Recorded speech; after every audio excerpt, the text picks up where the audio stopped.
10 years. That's 3,650 days of silence. For an entire decade, Clarissa walked the marble corridors of the Vane estate like a phantom, wed to a monster who refused to acknowledge her presence. Dominic Vane, the Vampire King, treated his human bride not with animosity, but with a chilling indifference that cut far deeper. He gazed through her, beyond her, never directly at her, until the evening of the winter solstice gala. One misstep, one accidental touch of fingertips against a tuxedo sleeve. In an instant, a decade of frost shattered, replaced by a hunger so fierce it threatened to consume the entire city. The king didn't merely awaken, he descended into madness. The grandfather clock in the corridor of the Vane mansion didn't tick, it hummed, a deep, resonant vibration that seemed to pulse from the walls themselves. Clarissa Decay stood before the mirror in the guest wing, smoothing the silk of her midnight blue gown. It was vintage Dior, procured by the estate stylist, tailored to fit her slender frame flawlessly.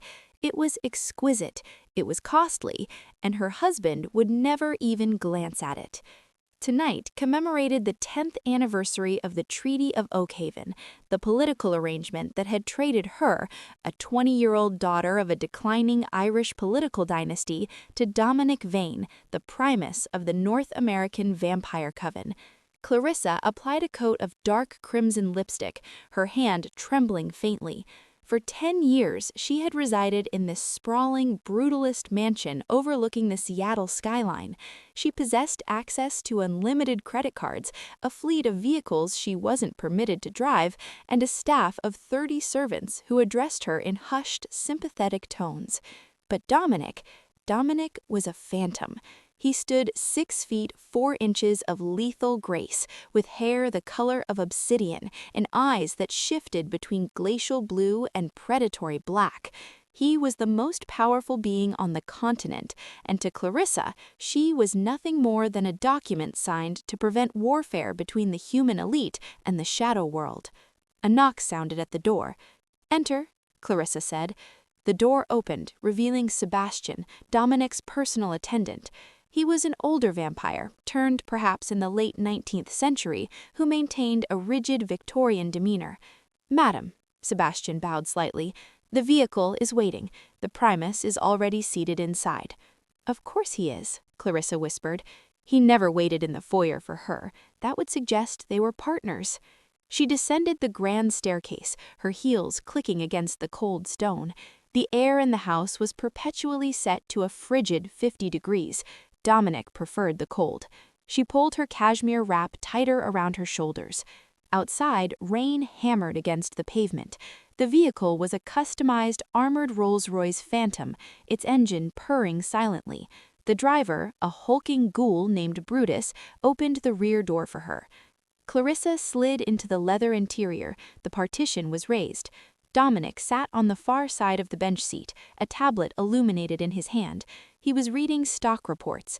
He wore a tuxedo tailored by a master on Savile Row, the fabric absorbing the dim light. He didn't glance up when she entered. He didn't blink. He didn't breathe.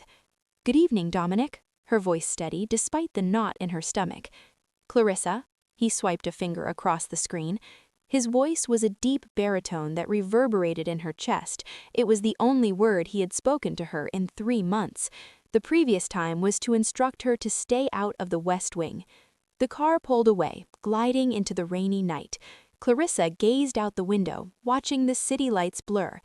"It's the anniversary tonight," she ventured, testing her luck. "Of the wedding." Dominic stopped scrolling. For a fraction of a second, the air in the car grew dense, pressurized, like the moments preceding a thunderstorm. "I am aware of the date," he said, still focused on the tablet. "I thought—" She paused, fighting the urge to weep. She had vowed to herself she wouldn't weep over him anymore. "I thought we might be expected to dance for appearances. The council will be there." Dominic finally turned his head. His face was a sculpture of cruel perfection, sharp cheekbones and pale skin that resembled marble. His eyes were void of warmth. We do not dance, Clarissa. You stand beside me, you smile, you do not speak unless addressed, and you do not wander off. The treaty holds only as long as you are breathing. Do not make my job of keeping you alive difficult." "Is that all I am?" she snapped, the frustration of a decade rising to the surface. "A political paperweight?" Dominic returned to his screen. "You are safe. You are fed. You are clothed. Do not ask for things I cannot give." Cannot or will not. There is no difference. The remainder of the ride was silent. Clarissa stared at his reflection in the darkened window. He looked like a king, undoubtedly, but a king of a dead, frigid kingdom. She didn't realize that tonight the ice was about to fracture. The venue was the penthouse ballroom of the Millennium Tower, a space reserved for the ultra-wealthy and the undead. The elevators opened into a room that smelled of expensive champagne, copper blood, and ozone. Hundreds of vampires mingled with human politicians. It was a sea of velvet, diamonds, and concealed fangs. As they entered, the room fell quiet. Dominic Vane commanded respect and fear. He placed a hand on the small of her back to guide her forward. Even through the silk of her dress, his hand felt like a block of ice. It was a possessive gesture, but entirely clinical. He was steering a vessel, not holding a wife. They moved through the crowd. Clarissa kept her chin high, ignoring the whispers. "The virgin bride," someone snickered near the bar. 10 years and he hasn't turned her. He hasn't even marked her. Perhaps she tastes of decay. Clarissa bit the inside of her cheek. She was accustomed to the insults. Dominic stopped to speak with the ambassador of the Lycan territories, a burly man named Conchabar Kincaid. While they discussed border disputes, Clarissa took a step back, needing air. She drifted toward the floor-to-ceiling windows, looking down at the city. "Lonely view from the top, isn't it?" The voice was oily, sliding over her skin like slime. Clarissa turned to see Victor Malloy standing there. Victor was a rival clan leader from the East Coast. He was handsome in a jagged, dangerous way, with sandy blonde hair and a smile that revealed too many teeth. He had been attempting to undermine Dominic's authority for years. "Lord Malloy," Clarissa nodded curtly, "if you'll excuse me." She tried to step around him, but Victor sidestepped, blocking her path. He held a crystal flute filled with a thick, crimson liquid. "It's a tragedy, truly," Victor purred, stepping into her personal space. "Dominic possesses the rarest flower in the garden, and he allows it to wither in the shade. If you were mine, Clarissa, you wouldn't be standing alone." "I am not alone," she said, her voice firm, "and I am not a flower." "No," Victor laughed softly, "you're a hostage.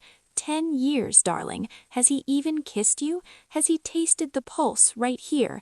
Victor reached out, his hand, warm and clammy, brushing against her neck. It happened quickly. Clarissa flinched, batting his hand away. "Do not touch me." "Feisty," Victor grinned. He grabbed her wrist, his grip bruising. "I just want a taste, Clarissa, just to see what the king is missing. Let go." Before Clarissa could scream, the air in the ballroom vanished. The chatter ceased. The music died. A wave of pure, unadulterated power slammed into the room, shattering the champagne flutes on the nearby trays. Dominic was there. He didn't appear to move. He simply materialized between Clarissa and Victor. His eyes were no longer blue. They were bleeding into solid, demonic black. "Touch her again," Dominic said, his voice a low growl that sounded like tectonic plates grinding, "and I will tear your head from your shoulders before the entire council." Victor released her wrist, holding his hands up in mock surrender. "Easy, Vane, just being friendly. Your wife looked neglected." "Leave," Dominic commanded. Victor bowed mockingly and retreated into the crowd. Dominic turned to Clarissa. He was breathing heavily, which was unusual. He didn't need to breathe. He looked at her wrist, where a red mark was already forming from Victor's grip. "He hurt you," Dominic said. It wasn't a question. "I'm fine," Clarissa said, rubbing her wrist. "It's nothing." "Let me see." Dominic reached out. He didn't grab her. He took her hand, gently cradling it in his massive, pale palm. Then his thumb brushed against the inside of her wrist, right over her pulse point. Zap! It wasn't static electricity. It was a bolt of lightning. Clarissa gasped, her back arching instinctively. Dominic froze. For 10 years, he had avoided skin-to-skin contact. He wore gloves, or he touched only the fabric of her clothes. This was flesh on flesh. The moment his skin connected with hers, a shockwave rippled through them both. Clarissa felt heat explode in her belly, a sudden, overwhelming rush of desire and dizziness. But Dominic's reaction was terrifying. His pupils dilated until the blue vanished. His nostrils flared, inhaling her scent as if he were drowning and she was oxygen. The cold mask of indifference shattered. His face contorted in something like agony or ecstasy. He didn't let go. He pulled her closer, his grip tightening. "Dominic," she whispered, frightened by the intensity of his stare. "You're hurting me." He didn't hear her. He was staring at her neck, at the vein pulsing there. But it wasn't the look of a predator wanting to feed. It was something else. It was recognition. "How?" he rasped, his voice unrecognizable. "How did I not know?" "What know?" 10 years, he muttered, a look of horror and wonder crossing his face. "I have been starving for 10 years, and you were right here." "Dominic, people are staring," Clarissa hissed, trying to pull her hand back. He didn't let her go. Instead, he yanked her against his chest, his arm clamping around her waist like an iron band. He lowered his head, his nose brushing against her ear, inhaling deeply. "Let them stare," he growled in her hair. Then the Vampire King did the unthinkable. In the middle of the ballroom, before the council, the rivals, and the press, the Vampire King lifted Clarissa into his arms, bridal style. "We are leaving," he announced to the silent room. "Dominic, put me down," Clarissa protested, humiliated and confused.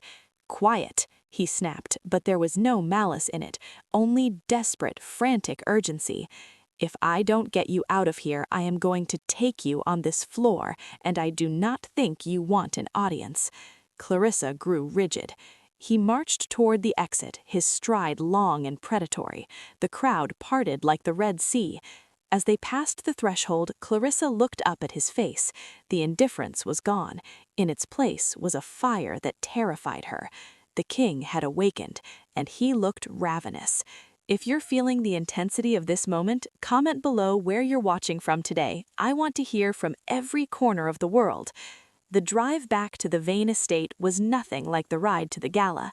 The moment the doors of the Rolls-Royce sealed shut, Dominic didn't return to his side of the car. He didn't pick up his tablet. He trapped her. He placed his hands on the leather seat on either side of her head, caging her against the door. The partition was raised, but Clarissa knew Brutus could hear her heart pounding against her ribs like a caged bird. "Dominic," she breathed, her hands flat against his chest. The expensive tuxedo wool was rough against her palms.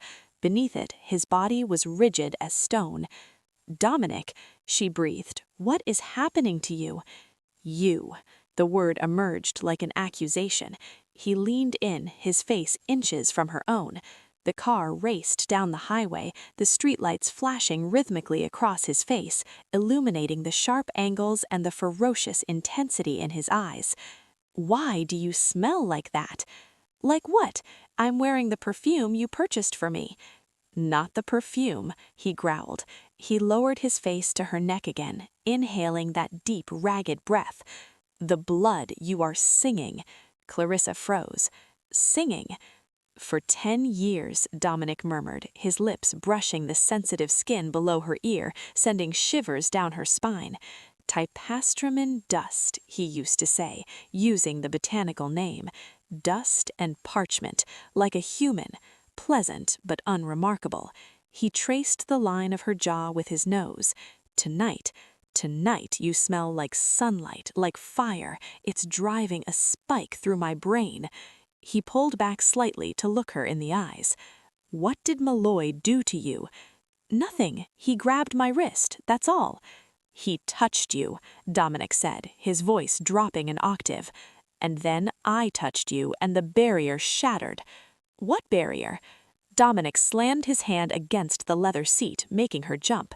The suppression. Someone placed a glamour on you, Clarissa, a cloaking spell, to hide your scent, to conceal your essence.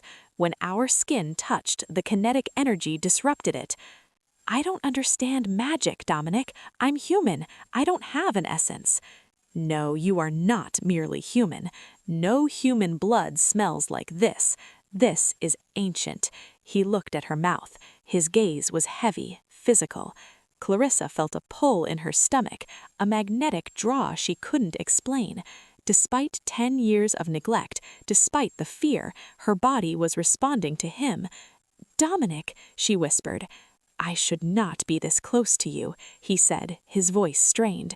I should move to the other side of the car. Then move. I can't. He closed the distance. His lips crashed on hers. It wasn't a gentle kiss. It was an assault. It was the breaking of a dam. Clarissa gasped, opening her mouth to protest, and he seized the opportunity to deepen the kiss. His tongue swept into her mouth, tasting, claiming. He tasted of winter and scotch. His hands, usually so careful, gripped her waist, his fingers digging into her hips. Clarissa's hands flew up to tangle in his hair. She should have pushed him away. She should have slapped him for 10 years of cold shoulders. But she didn't. She pulled him closer. The car swerved slightly, then corrected. Dominic groaned, a low vibration against her lips. He pulled back, gasping, his eyes wild. We are home, he said, his voice rough. Clarissa looked out the window. They were pulling into the driveway of the mansion. Dominic, we need to discuss this, she said, her lips swollen. No talking, he said, opening the door before the car had fully stopped. He reached in and dragged her out, not waiting for Brutus. He didn't walk her to the door. He didn't carry her this time. He took her hand, skin on skin, and pulled her toward the massive oak front doors. The electric current was still there, buzzing between their palms, feeding the fire.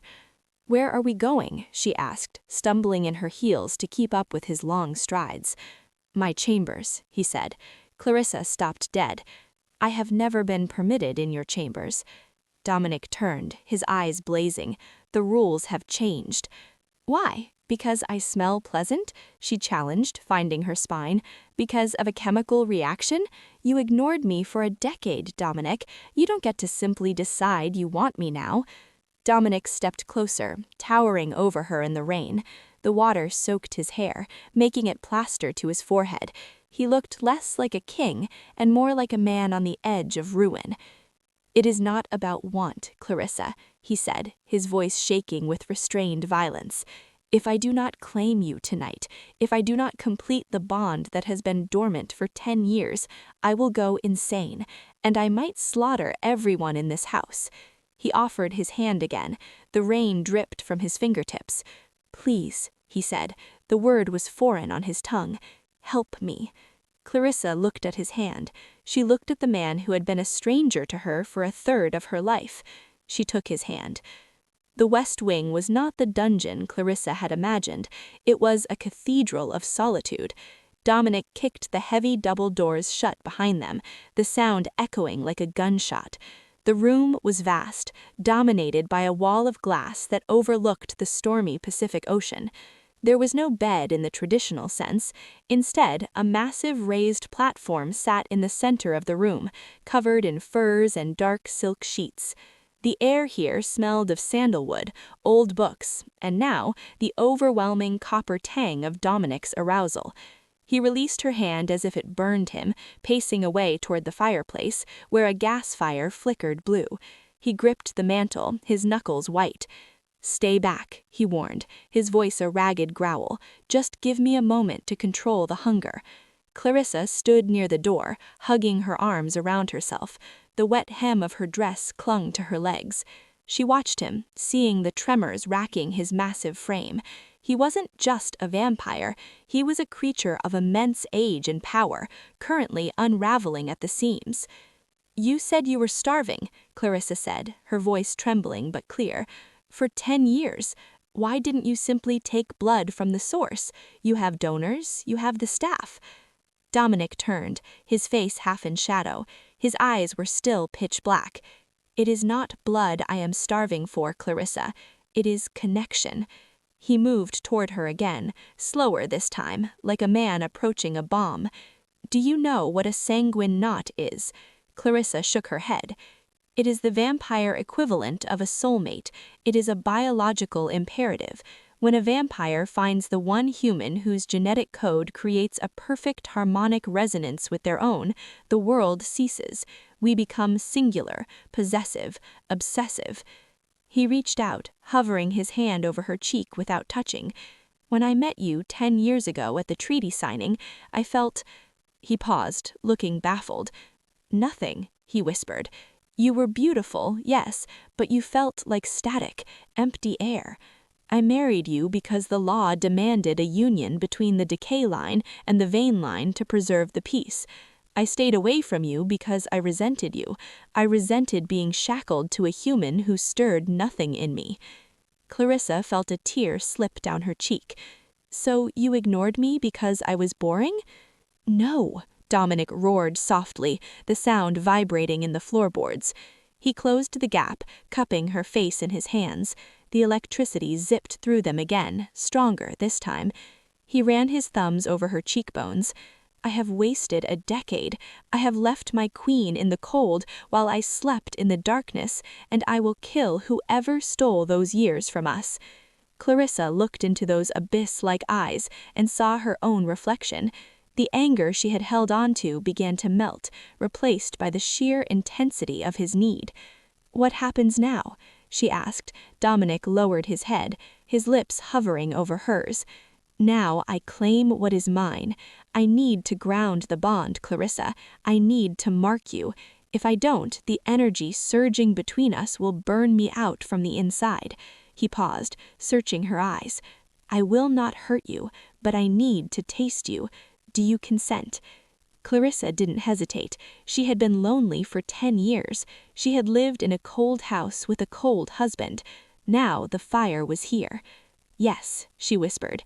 Dominic didn't wait. He kissed her, and this time there was no hesitation.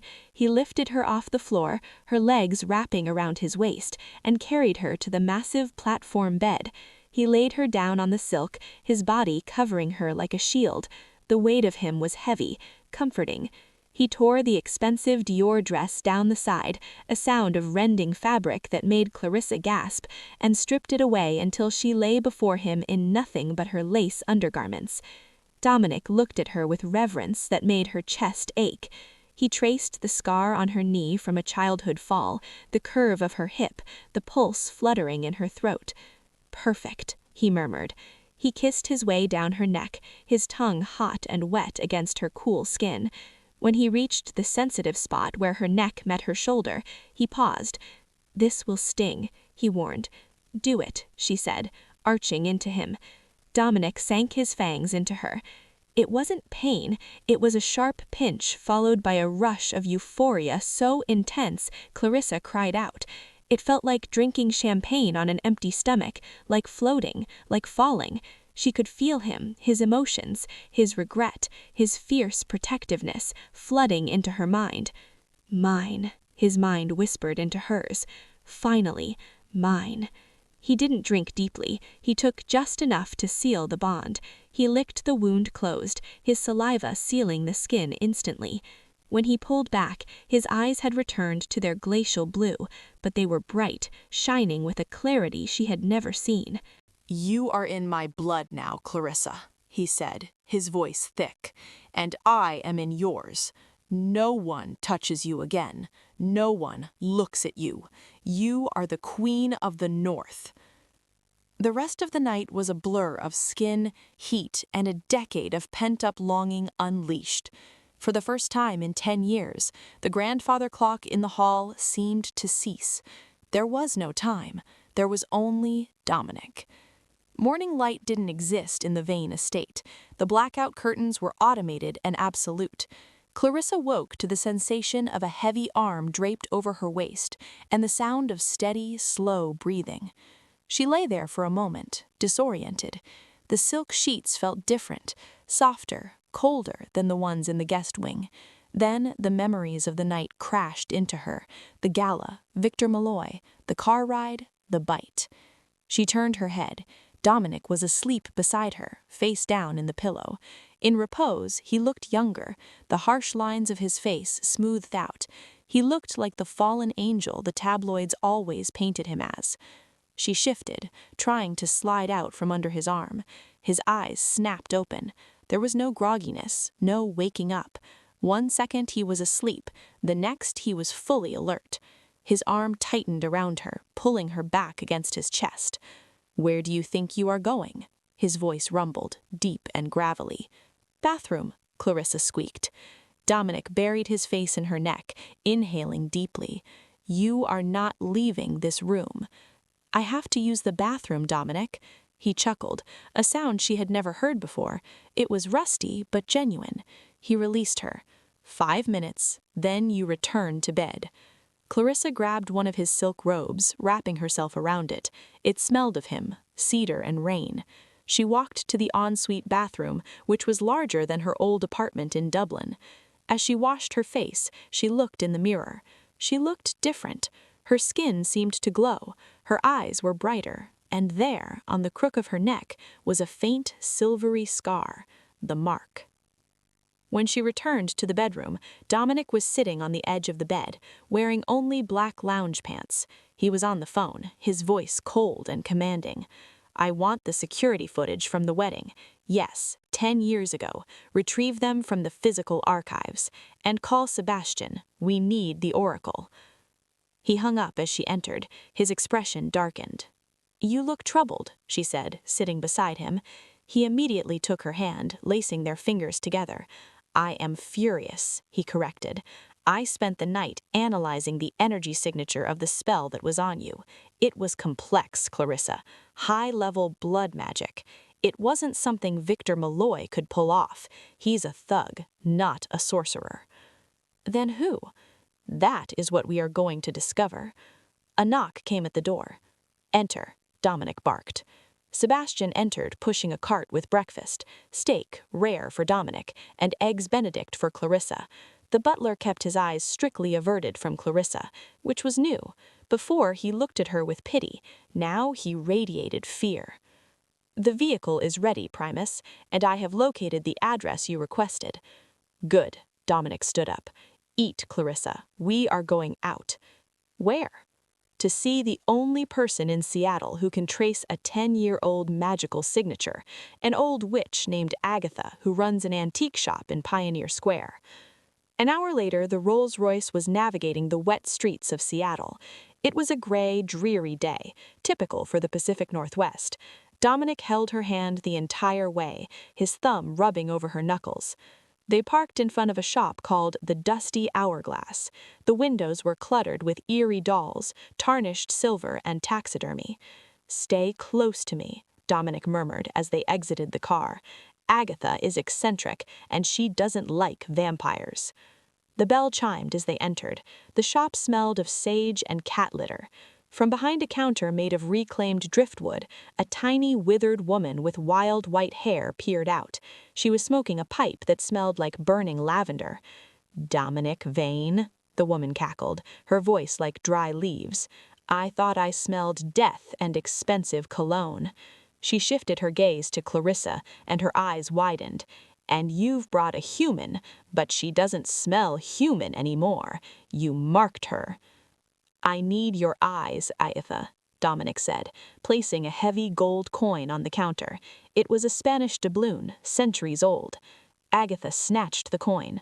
"For what?" Dominic pulled Clarissa forward. "Someone placed a suppression glamour on my wife 10 years ago. It concealed her true nature from me. I want to know who cast it." Agatha hopped over the counter with surprising agility. She approached Clarissa, squinting. She reached out a garneled hand and tapped Clarissa's forehead. "Open," Agatha whispered. Clarissa felt a cold wind rush through her mind. Memories flashed, her childhood in Ireland, the flight to America, the wedding. Agatha hissed and pulled back, shaking her hand as if she had been burned. Nasty work. Very nasty. It wasn't merely a spell, Vane. It was a curse, bound in blood. Whose blood? Dominic demanded, his fangs lengthening. The caster didn't do it alone, Agatha said, walking back to her pipe. They needed a conduit, someone who shared blood with the girl. Clarissa felt the blood drain from her face. Shared blood? You mean a relative? Agatha nodded. A parent, a sibling, someone close. That's impossible, Clarissa said, her voice shaking. My parents are dead. They died in a plane crash a year after the wedding, and I have no siblings. The spell was cast before the wedding, on the day of the ceremony, likely. Dominic looked furious. Can you trace the magical signature of the caster, not the conduit, but the witch who wove the spell? I can, Agatha said. She rummaged under the counter and pulled out a dusty tablet, an iPad, surprisingly. She tapped a few times. The magical signature has a unique resonance. It traces back to a specific location where the ritual was performed. She turned the screen around. It showed a map of Seattle. A red dot was blinking in the financial district. This is where the ritual was performed. Clarissa leaned in to look. The address was 1201 3rd Avenue. That's a bank, Clarissa said. No, Dominic said, his voice dropping to a terrifying whisper. That is the headquarters of the lawyer who brokered our marriage contract. Clarissa looked at him. Mr. Henderson, Arthur Henderson. Correct. The executor of your father's estate and the man who currently manages your family's remaining assets. Why would Arthur want to conceal me from you? Clarissa asked, bewildered. He's an old family friend. He gave me away at the altar. Because, Dominic said, his eyes narrowing as the pieces clicked together, because if I never claimed you, the treaty was technically never fully ratified by blood. It was only a legal contract. And if the treaty isn't ratified, then the decay lands in Ireland don't pass to the Vane Coven. They stay in the trust, Clarissa finished, realizing the horror of it. Controlled by Arthur Henderson. Exactly, Dominic finished. He stole 10 years of our lives for real estate, Clarissa. The windows of the shop rattled as Dominic's aura flared. The taxidermied raven on the shelf toppled over. He bet on me being too indifferent to notice, Dominic snarled. He bet on the Vampire King being a cold, unfeeling monster. He was wrong. Dominic turned to Clarissa. We are going to pay Mr. Henderson a visit, and I am going to show him exactly what kind of monster I can be. The headquarters of Henderson and Locke occupied the top 5 floors of the Columbia Center, the tallest building in Seattle. It was a fortress of glass and steel, designed to look down on the world, much like Arthur Henderson himself. It was mid-afternoon. For a vampire, walking into a skyscraper made of windows during daylight was suicidal. But Dominic Vane was not an ordinary vampire, and he was currently fueled by a rage that defied the laws of physics. He will have precautions, Clarissa warned as they stood in the elevator. The numbers climbed steadily. 40, 50, 60. Arthur is paranoid. He knows the spell is broken. He would have sensed the magical backlash the moment Agatha severed the connection. Dominic adjusted his cuffs. He was wearing sunglasses that cost more than most cars, designed to filter out 100% of UV rays, and a heavy trench coat. Let him be paranoid. Paranoia implies fear, and he should be afraid. The elevator chimed at the 76th floor. The reception area was sleek, white, and sterile. The receptionist, a young woman named Sarah, looked up and gasped. She recognized Clarissa immediately, the lost decay heiress. But it was the towering, shadowed figure beside her that made her hand tremble as she reached for the panic button. Don't, Dominic said. He didn't raise his voice, but the command froze her hand in midair. We are here to see Arthur. Inform him his clients have arrived. Mr. Henderson is He is in a meeting, Sarah stammered. He is expecting us, Dominic corrected. He walked past the desk, Clarissa matching his stride. She felt a strange calmness. For 10 years, Arthur Henderson had been the kindly Uncle Artie who managed her allowance and told her not to worry her pretty little head about finances. The betrayal felt like a knife in her gut. But the presence of Dominic, the humming, lethal power radiating from him, turned that pain into steel. They reached the double mahogany doors of the CEO's office. Dominic didn't knock. He kicked the doors open. The lock shattered, splinters of expensive wood raining onto the plush carpet. Arthur Henderson sat behind his massive desk. He was a man of 60, with silver hair and a face that was usually composed in a mask of benevolent wisdom. Today, however, he looked sweaty. He wasn't alone. Standing around the room were 4 men in tactical gear. They held assault rifles that looked modified, heavy, bulky, and wired to battery packs on their belts. "Hello, Arthur," Clarissa said, stepping into the room. "We need to discuss my trust fund." Arthur stood up, smoothing his tie. "Clarissa, I see you've brought your husband. I must say, you look different, less pale. And you look like a thief," Dominic said, stepping forward. "Stop right there, Vane," Arthur shouted, losing his composure. He slammed his hand onto a remote control on his desk. Click. A high-pitched whine filled the room. The tactical teams raised their rifles, but they didn't fire bullets. They flipped switches on the barrels. Blinding beams of pure, concentrated ultraviolet light erupted from the weapons. Dominic roared, throwing his arm up to shield his face. Smoke hissed from his trench coat. Even with the sunglasses, the intensity of the light was like standing on the surface of the sun. It was military-grade UVC technology, designed specifically for vampire hunting. "Did you think I was foolish?" Arthur sneered, stepping out from behind his desk. "I knew this day might come. The spell was fragile. I knew eventually you two would accidentally touch. I prepared." Dominic dropped to one knee, his skin beginning to blister. The smell of burning flesh filled the air. He snarled, trying to lunge, but the crossfire of light pinned him down like a physical weight. "Stop it!" Clarissa screamed. She ran toward the nearest guard, grabbing the barrel of the weapon. "Don't hurt her," Arthur commanded. "She is the key to the assets. If she dies, the money goes into probate. Just keep the monster down." Clarissa struggled with the guard. She was human, smaller, weaker. He shoved her effortlessly, sending her crashing into a bookshelf. Books and crystal awards tumbled down on her. "Clarissa!" Dominic bellowed, the sound shaking the glass walls. Arthur walked over to Dominic, staying safely out of reach. He looked down at the Vampire King with contempt. "You arrogant leech, you think you rule this city. You're a relic. I have been siphoning the decay fortune for a decade. Do you know who funds Victor Malloy? Do you know who purchased him the weapons to challenge you? Me. I used your wife's money to fund your enemies." Clarissa pushed herself up from the floor. Her head was spinning, but her eyes locked on a heavy crystal award near her. It was the Humanitarian of the Year award. The irony was palpable. She looked at Dominic. He was burning. His skin was turning gray, cracking. He was dying. Arthur continued his monologue. "I'm going to kill you, Vane, and then I'm going to keep Clarissa heavily sedated in a private facility in the Swiss Alps. She'll sign whatever I put in front of her." Clarissa's fear evaporated. In its place, a cold, hard rage took over. It was the decay temper, mixed with the residual shadow of the vampire bond. She didn't scream. She didn't cry. She grabbed the heavy crystal award and scrambled to her feet. The guard near the window was focused on Dominic. He didn't see her coming. Clarissa swung the crystal block with all her strength, smashing it into the battery pack on the guard's belt. Crack! The battery exploded in a shower of sparks.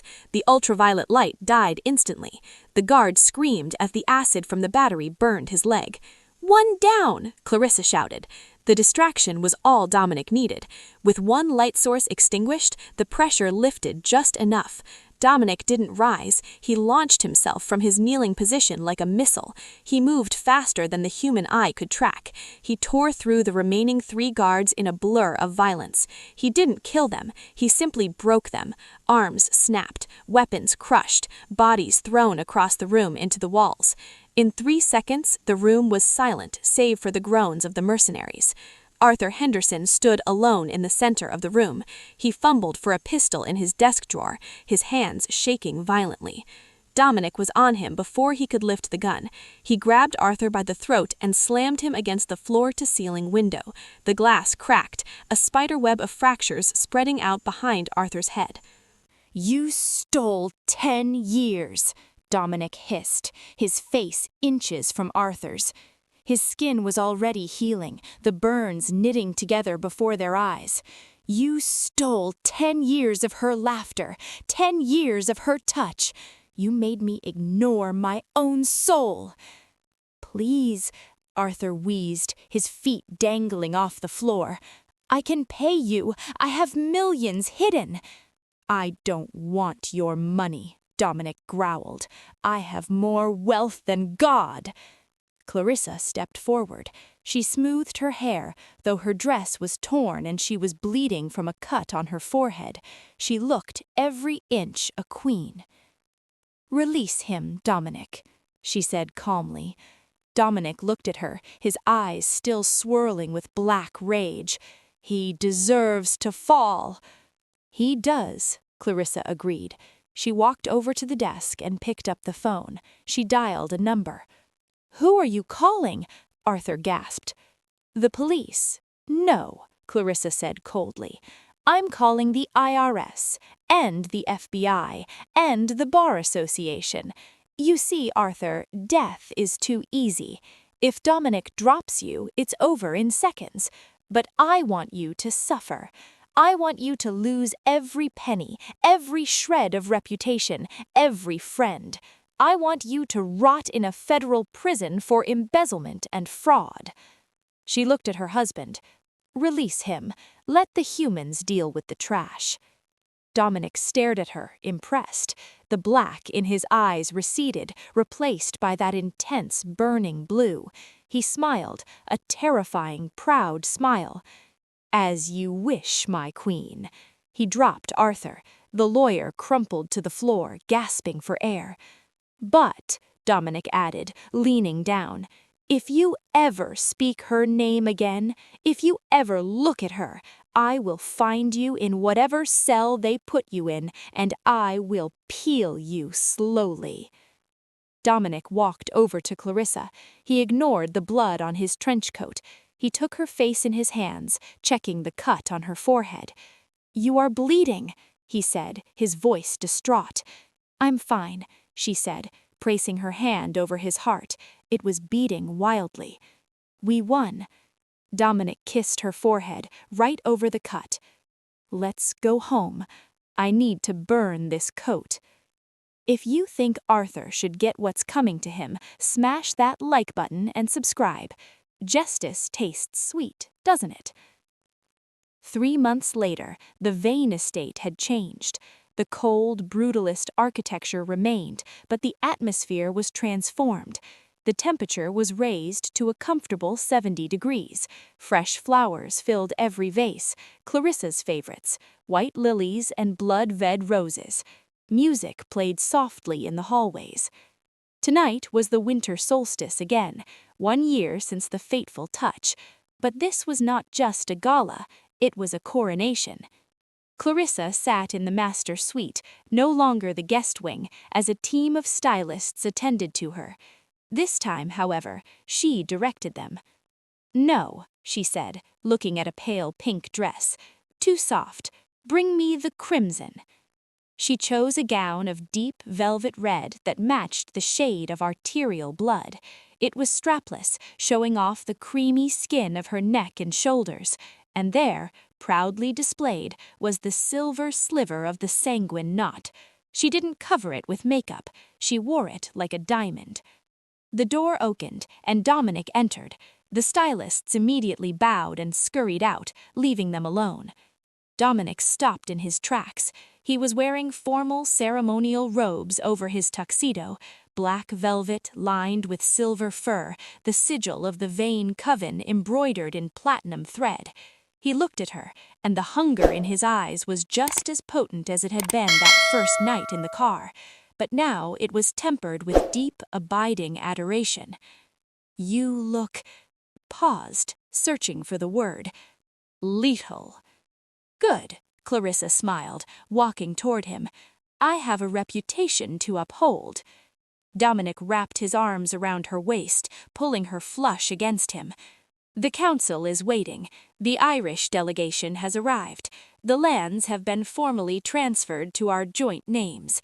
Arthur Henderson's trial begins next week, and Victor Malloy. Victor has decided to take an extended vacation to Antarctica. After I sent him a box containing the remains of his UV weapons, he realized Seattle was too hot for him." Clarissa laughed. It was a free, happy sound that filled the room. "Are you ready?" Dominic asked, his expression turning serious. "Tonight we present you not just as my wife, but as the matriarch of the coven. They will expect you to be formidable." "I am formidable," Clarissa said. "I survived 10 years of ice, Dominic. I can handle a few vampires." Dominic kissed her. It was a slow, deep kiss that tasted of promise. "I know," he whispered against her lips. "I saved you, Clarissa. I was a king of ghosts until you woke me up." "And you saved me," she whispered, "from a life of invisibility." He offered her his arm. "Shall we?" They walked out of the suite, down the grand staircase. Below, the great hall was packed. Every major vampire lord in North America was there. The lichen ambassadors were present. The human elite were there. As Dominic and Clarissa appeared at the top of the stairs, the room fell silent. But it wasn't the awkward silence of the past. It was a silence of awe. Clarissa didn't walk behind him. She didn't look down. She walked beside him, her hand resting firmly on his arm, her head held high. They reached the bottom of the stairs. Dominic stepped forward, raising his hand. 10 years ago, his voice boomed, I signed a treaty. I thought I was acquiring peace. He turned to look at Clarissa, his eyes shining with pride. I did not know I was acquiring my heart. He turned back to the crowd. I present to you Clarissa Vane, my wife, my queen, the keeper of my blood. He took her hand and raised it, displaying the scar on her wrist where their blood now mingled. The crowd bowed. All of them, even the lichens, inclined their heads. Clarissa looked out at the sea of faces.